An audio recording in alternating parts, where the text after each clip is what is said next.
Hello, Standard Third. Welcome in EVS lecture. In previous lecture, we have discussed our body parts, right? मतलब internal and external organs.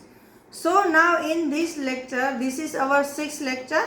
We are going to discuss some more parts. Okay? In previous lecture, we have discussed this type of parts. I have told you to draw some your body parts on your own.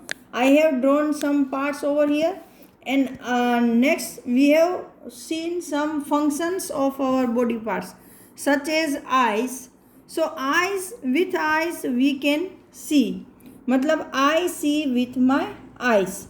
फिर यहाँ पर है I taste with my tongue. Taste मतलब हम अलग अलग चीज़ों का स्वाद चख सकते हैं। किससे? तो कि हमारी टंग से। फिर है नेक, मतलब हमारी गर्दन।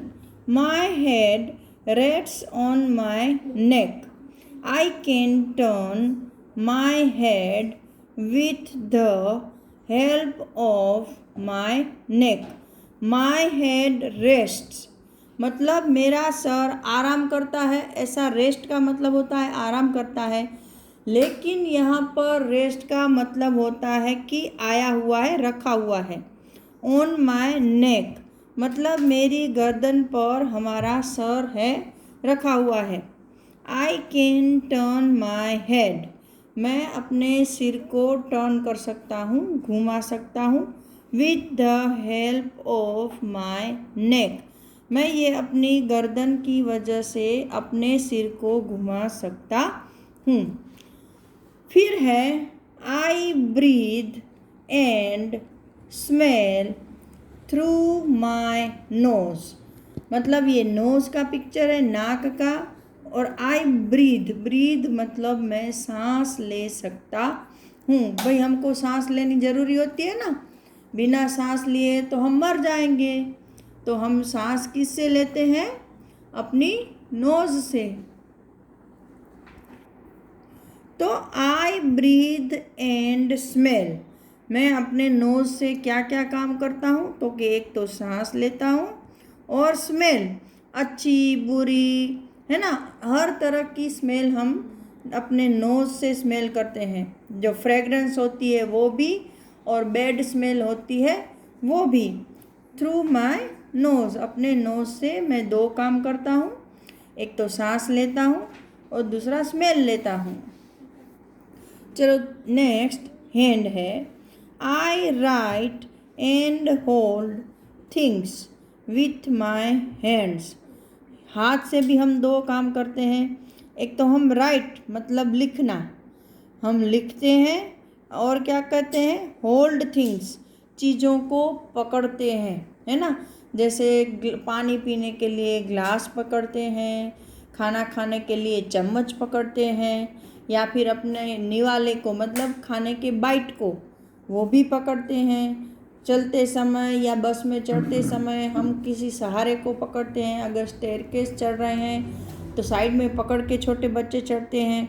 मतलब हाथ के दो काम है, एक लिखने के लिए और एक चीज़ों को पकड़ने के लिए। ये है हमारे लेग्स मतलब पैर। I stand, walk, dance and run with the help of my legs. हम अपने पैरों से क्या करते हैं? स्टैंड, एक तो खड़े रह सकते हैं, दूसरा वॉक मतलब चल सकते हैं, डांस मतलब डांस कर सकते हैं, रन मतलब दौड़ सकते हैं। अपने पैरों से हम इतने काम करते हैं। तो इसमें आपको ये पहले मैंने आपको बताया था यहाँ पर कि भाई आपके सारे बॉडी पार्ट को आप लर्न करोगे, है ना। अब मैंने मेरे फोर्थ लेक्चर में शायद बताया था कि आपको ये सारे बॉडी पार्ट लर्न करने हैं, तो आपने किए। फिर मैं आपकी मदर से भी पूछूंगी, आप स्कूल आओगे तो आपको भी लिखवाऊंगी, तो ये मत भूल जाना। और यहाँ पर वही आपको लिखने के लिए बोला था। और यहाँ पर ये जो पोर्शन है इसमें हमने हमारे बॉडी पार्ट्स के फंक्शंस देखे। फंक्शन मतलब कौन सा बॉडी पार्ट क्या काम करता है। ठीक है, तो यहाँ पर आपको आज ये याद रखना है कि कौन से बॉडी पार्ट से क्या काम होता है, उसके स्पेलिंग ज़रूर याद करना। तो चलो नेक्स्ट पेज लर्न करते हैं। यहाँ पर मैं आपको दिखा रही हूँ, ये देखिए, ये एक बच्चा है, पता नहीं वो क्या लिखा है, चलो रीड करते हैं। I eat and speak with my mouth. ये उसका मुंह दिखाया है और ये बच्चा क्या बोल रहा है कि मैं अपने मुंह के साथ भी दो काम करता हूँ। एक तो ईट मतलब खाना खाता हूँ और स्पीक मतलब बोलता हूँ।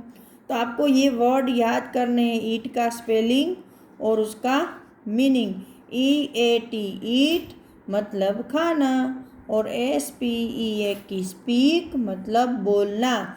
ऐसे स्पेलिंग लर्न करने हैं। फिर माउथ, माउथ मतलब मुंह, तो इसमें आपको 3 स्पेलिंग मिल गए, है ना। तो ऐसे बहुत सारे स्पेलिंग लर्न करते जाना। चलो next, I bite and chew food with my teeth. I bite, bite मतलब काटना। जैसे आप एप्पल मम्मी देती है तो चाहे वो आपको पीस करके भी दे, लेकिन आप ये शुरुआत के दांतों से उसका एक टुकड़ा काटते हो ना, फिर उसको चबाते हो। तो देखो ये बच्चा भी शायद एप्पल ही खा रहा है। तो हम चीज़ों को पहले अपने ये अगले 4 दांतों से बाइट करते हैं, फिर च्यू, च्यू मतलब चबाना, चबा चबा के खाना। तो ये बच्चा बोल रहा है कि मैं अपने दांतों से, टीथ का मतलब होता है दांत, मैं अपने दांतों से चीज़ों को, खाने को काटता हूँ और चबाता हूँ। चलो यहाँ पर ये बच्चा, I feel with my skin. Skin का मतलब होता है चमड़ी, जिसको हम गुजराती में चामड़ी बोलते हैं। देखो ये मेरा हाथ है, तो यहाँ पर ये सारी मेरी स्किन है, ये सारी, ठीक है। तो हमारे पूरे बॉडी में ये बच्चा है, उसको सिर से लेकर पाँव तक हर जगह स्किन होती है, सबको पूरे बॉडी में स्किन होती है। तो उस स्किन के थ्रू हम फील करते हैं। फील मतलब अनुभव करना, महसूस करना, कि भाई हम क्या महसूस करते हैं। तो मैं आपको कुछ एग्जांपल दे रही हूँ कि इसमें ये बच्चे को देखो, ये उसने यहाँ पर कैप पहनी है, यहाँ पे मफलर है, यहाँ पर स्वेटर है ना, और उसने अपने हाथों को देखो फोल्ड कर दिया है, दिखते भी नहीं है, मतलब उसको ठंड लग रही है ना। ये विंटर सीज़न है, ठंडी का मौसम, तो उसको बॉडी में ठंड लग रही है। तो उसने ये कहाँ से फील किया ठंड को?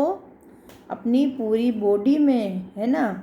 ऐसे ही दूसरा एक एग्जाम्पल मैं देती हूँ कि सपोज़ आप सुबह सुबह में दूध पी रहे हो, मम्मी जल्दी जल्दी में थोड़ा गर्म दूध दे रही है, तो मम्मी को तो शायद काम है, तो वो बेचारी इसको चेक करना भूल गई। उसको लगा कि नहीं नहीं सही है टेम्परेचर, और उसने आपको दूध दे दिया, और आप जैसे ही मुंह में डालते हो आपको थोड़ी जलन महसूस होती है, दूध गर्म लगता है ना। तो वो आप अपनी टंग से पता चलता है। ऐसे ही कभी जैसे मम्मी ने गैस पर कुछ खाना बना के रखा है, तो मम्मी कहीं यहाँ वहाँ आगे पीछे हो गई और आपको अच्छी वाली स्मेल आ गई, तो आप देखने गए दौड़ से कि अरे वाह मम्मी ने क्या रखा है। और जैसे ही आपने ढक्कन को हाथों से उठाया, अगर वो गर्म है तो आप उसको एट ए टाइम थ्रो कर दोगे या छोड़ दोगे, है ना, क्योंकि आपको हाथों में वो गर्म लगा, हॉट लगा। तो वो भी आपने अपनी स्किन, हाथों की स्किन से महसूस किया। तो ये सब हम फील करते हैं हमारी स्किन के साथ। तो यहाँ तक हो गया। चलो अभी यहाँ टाइम टू आंसर हमें फिलअप करने हैं। Right 2 things you can do with the following. मतलब नीचे आपको जो पिक्चर दिए हैं उसके साथ आप क्या क्या काम कर सकते हो वो दो दो लिखने हैं। जैसे ये है माउथ, तो अभी आया माउथ के साथ हम खाना खाते हैं और स्पीक करते हैं, तो यहाँ लिखेंगे EAT eat and SPEAK speak. फिर हैंड के साथ क्या करोगे तो के राइट WRITE राइट। एंड दूसरा क्या बताया था याद करो, होल्ड थिंग्स। क्या बताया था, होल्ड थिंग्स मतलब चीज़ों को पकड़ना। फिर लेग्स के साथ तो बहुत कुछ करते हैं, स्टैंड, रन, वॉक, है ना। तो चलो हम दो लिख लेते हैं, STAND स्टैंड मतलब खड़े रहना, और WALK वॉक, इसमें L साइलेंट है इसलिए आप उसको वॉल्क नहीं बोल सकते हो, उसको वॉक बोलना है। क्या बोलना है, वॉक। तो यहाँ हमारा ये वाला पेज 12 ये यहाँ तक हमने आज ख़त्म किया है। नेक्स्ट लेक्चर में वापस आगे एक्सरसाइज करेंगे। तब तक के लिए गुड बाय।